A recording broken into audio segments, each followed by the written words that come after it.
Another important type of media to know about is public broadcasting. Public broadcasters' primary mission is public service. Public broadcasting is usually financed from the state budget, taxes, or subscription fees. A lot of the public media in Western and Southern Europe are funded by special license fees. This, for example, is how one of the most famous public media outlets, the BBC, operates. Households in the UK have to pay an annual fee, a kind of tax. The BBC also has some commercial revenue from selling their global news content internationally. In Finland and Sweden, there is a special fund outside the state budget to fund their programs. However, in a lot of Eastern Europe, including the Baltic states, the work of public media is funded through the state budget. In democratic countries, it may not be a problem that the state finances the media if it doesn't interfere in the content.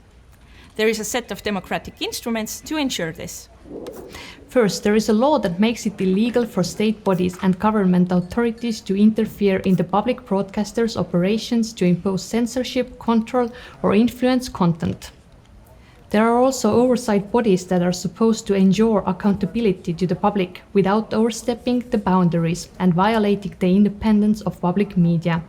For example, in Lithuania, there's a 12-person council consisting of members assigned by the President, Parliament, the Conference of Lithuanian Bishops, as well as journalists, scientists, and creator organizations. They are elected to form a strategy and supervise the implementation of the mission of public media, as well as approve the annual income and spending of its administration. In Estonia, there's the Public Broadcasting Council consisting of one representative from each fraction of the parliament and 4 experts in a field related to public broadcasting. There's also an ethics councillor.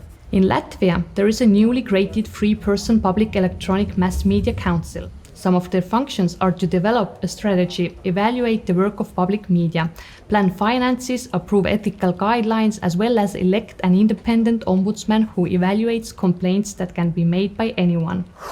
The public media are supposed to take the ombudsman's conclusions into consideration. However, the relationship between the regulator and the editorial staff can often be uneasy. In Estonia, there have been concerns that even the experts that supposedly are not elected to the council because of their party affiliation are still put there based on a political agreement. The oversight body that was previously responsible for both commercial and public media in Latvia was also often accused of not being politically neutral. Therefore, it is very important to follow how the oversight bodies function and who is elected to them in order not to lose the hard-fought editorial freedom of the Baltic public media. It is also important to pay attention to how politicians treat the public media and whether their actions threaten media independence. The public media is funded by all of us, and it is for all of us, not just those in power. The diversity of all the content made by Baltic public media can be seen on their websites: lsm.lv, lrt.lt, and err.ee. Each of them is a multimedia platform combining media content from their TV and radio channels, as well as content produced by their online news teams. The Estonian public media news site err.ee unites the content of 3 TV channels and 5 radio stations. In Lithuania, there are 3 TV and 3 radio stations, and in Latvia, 2 TV channels and 6 radio stations.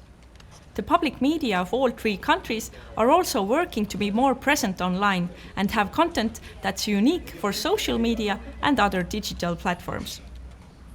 Currently, public broadcasting faces a lot of challenges. There is a competition for digital audiences, attempts to represent and reach people with very different worldviews, and the need to find ways to attract young people. In the Baltic countries, public media do not publish any advertising. While this means more independence from advertisers and their whims, as well as more stable funding that allows easier long-term planning, it also means the loss of another revenue stream and more dependence on the state budget. The funding Baltic public media currently receives is also lower than the average in the EU.